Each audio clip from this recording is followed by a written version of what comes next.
اعوذ باللہ من الشیطان الرجیم بسم اللہ الرحمن الرحیم۔ السلام علیکم ورحمۃ اللہ وبرکاتہ۔ تمام دیکھنے اور سننے والوں کو حقیقت نامہ کی ٹیم کی طرف سے خوش آمدید۔ قوم عاد کے لوگ ہجر موت اور ایمان کے درمیانی علاقے کے ریگستان میں اعکاف کے مقام پر رہتے تھے۔ انہوں نے زمین پر فساد برپا کر رکھا تھا۔ وہ اللہ تعالیٰ کی عطا کردہ قوت سے لوگوں پر جبر و ظلم کا بازار گرم رکھتے تھے۔ وہ بت پرستے 3 بتوں صدا، سمود اور ہبا کی پوجا کرتے تھے۔ اللہ تعالیٰ نے ان کی رہنمائی کے لیے ہود علیہ السلام کو نبی بنا کر بھیجا۔ آپ نسبی اعتبار سے متوسط خاندان سے تھے، لیکن ذاتی خصائل و اخلاق کے اعتبار سے تمام لوگوں سے افضل تھے۔ آپ نے ان کو حکم دیا کہ ایک اللہ کو مانو اور لوگوں پر ظلم و تعدی کا دور ختم کرو۔ اس کے علاوہ آپ نے انہیں کچھ نہ کہا، لیکن طاقت کے نشے میں بدمست ہونے کی وجہ سے انہوں نے آپ کی بات نہ مانی اور کہا ہم سے زیادہ طاقتور کون ہو سکتا ہے۔ ان لوگوں نے بڑے بڑے کارخانے اور فیکٹریاں بنا رکھی تھیں، لوگوں کی سخت پکڑ کرتے تھے۔ جب ان کی ہٹ درمی، نافرمانی اور ظلم و زیادتی حد سے تجاوز کر چکی تو اللہ تعالیٰ نے 3 سال ان پر بارش نہ برسائی، حتیٰ کہ یہ انتہائی تکلیف میں مبتلا ہو گئے۔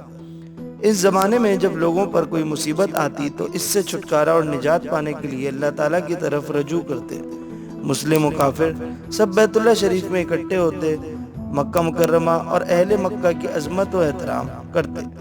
اس دور میں عمالقہ جو املیک بن لاود بن سام بن نو کی اولاد تھے، مکہ مکرمہ میں رہتے تھے۔ ان کا سردار معاویہ بن بکر تھا اور اس کی والدہ کا نام کلہدہ بنت الخیر تھا۔ الخیر قوم عاد سے تھا۔ جب قحط پڑا اور لوگ انتہائی تکلیف میں مبتلا ہوئے تو انہوں نے ایک وفد تیار کر کے مکہ مکرمہ بھیجنے کا فیصلہ کیا تاکہ وہ وہاں ٹھہریں۔ انہوں نے قیل بن انس، یقیم بن حزال بن حزیل، عتیل بن زد بن عاد الاکبر اور مرثد بن سعد بن عفیر کو بھیجا۔ مرثد دلی طور پر مسلمان ہو چکا تھا، لیکن ابھی اسلام کو ظاہر نہیں کیا تھا۔ جسیمہ بن الجشیر معاویہ بن بکر کا خالو تھا۔ پھر قوم نے لقمان بن عاد، الاصغر بن ہاد الاکبر کو مکہ مکرمہ کی طرف بھیجا۔ جب یہ لوگ مکہ مکرمہ کی طرف چلے تو ان میں سے ہر ایک کے ساتھ ایک گروہ تھا جن کی تعداد 70 کے قریب تھی۔ جب یہ لوگ مکہ مکرمہ پہنچے تو معاویہ بن بکر کے پاس ٹھہرے۔ یہ معاویہ کے سسرال اور ننھال تھے۔ انہوں نے 1 مہینہ قیام کیا۔ وہ شراب پیتے تھے۔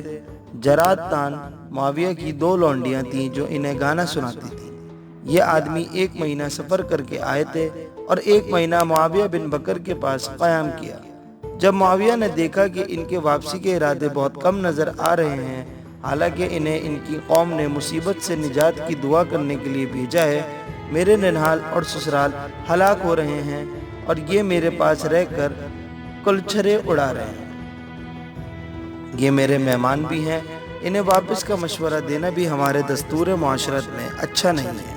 سوچتا رہا کیا کروں، یہ لوگ کہیں یہ نہ سمجھیں کہ یہ مہمان نوازی سے تنگ دل ہو گیا، حالانکہ ان کی قوم بھوک اور پیاس سے مر رہی ہے۔ معاویہ نے اپنی خواہش اور قلبی جذبات کا اظہار اپنی لونڈیوں کے سامنے کیا۔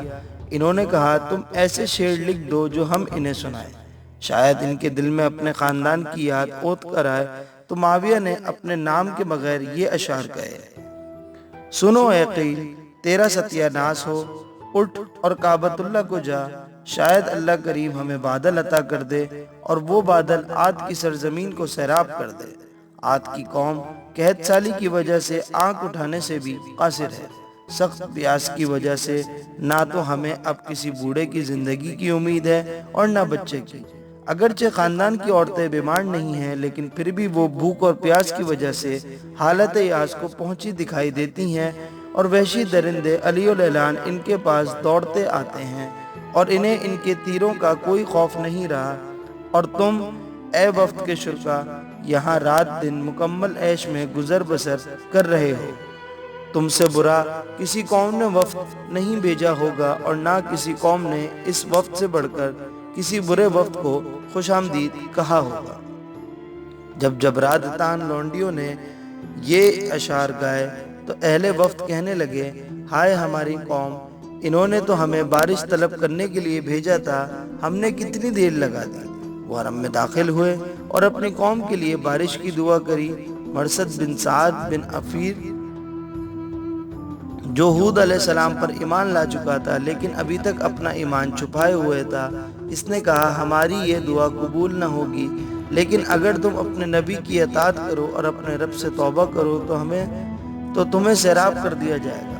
مرثد نے اس وقت اپنا اسلام ظاہر کیا اور کچھ اشعار کہے جن کا ترجمہ یہ ہے: قوم عاد نے اپنے رسول کی نافرمانی کی اور پیاسے ہو گئے، آسمان سے ان پر بارش نہ اتری۔ قوم عاد کا ایک بت جس کا نام سمود ہے اور اس کے سامنے صدا اور ہبا ہیں۔ رسول مکرم علیہ السلام نے ہمیں سیدھا راستہ دکھایا، ہم نے صراط مستقیم دیکھ لیا اور ہماری آنکھوں سے گمراہی کی پٹیاں اتر گئیں۔ یقیناً میرا خدا وہ ہے جو ہود علیہ السلام کا خدا ہے، اللہ پر توکل ہے اور اسی کے در کرم سے امید ہے۔ لوگوں نے معاویہ بن بکر سے کہا کہ مرثد بن سعد کو قید کر دے تاکہ وہ ہمارے ساتھ مکہ نہ آئے، لیکن وہ پہلے ہی معاویہ کے گھر سے نکل گیا۔ لوگوں نے ابھی دعا شروع نہ کی تھی کہ یہ پہنچ گیا۔ جب پہنچا تو اس نے اللہ تعالیٰ سے دعا مانگنا شروع کی۔ عاد کا وفد ابھی دعا مانگ رہا تھا کہ مرثد نے علیحدہ دعا مانگنا شروع کر دی: اے اللہ، میری گزارش کو قبول فرمایا اور مجھے اس چیز میں داخل نہ فرما جس کا سوال عاد کا یہ وفد کر رہا ہے۔ تو آپ تمام دیکھنے اور سننے والوں سے التماس ہے کہ ہمارے چینل حقیقت نامہ کو لائک، شیئر اور سبسکرائب کریں اور ساتھ ہی ساتھ بیل آئیکن کو بھی پریس کر دیں تاکہ ہماری نئی آنے والی ویڈیوز آپ تک بر وقت بذریعہ نوٹیفیکیشن موصول ہو سکے۔ اور اگر ہماری یہ ویڈیو آپ کو اچھی لگی تو کمنٹ باکس میں ہمیں اپنی رائے سے آگاہ ضرور کریں۔ اللہ ہم سب کو اپنی حفظ و امان میں رکھے، آمین۔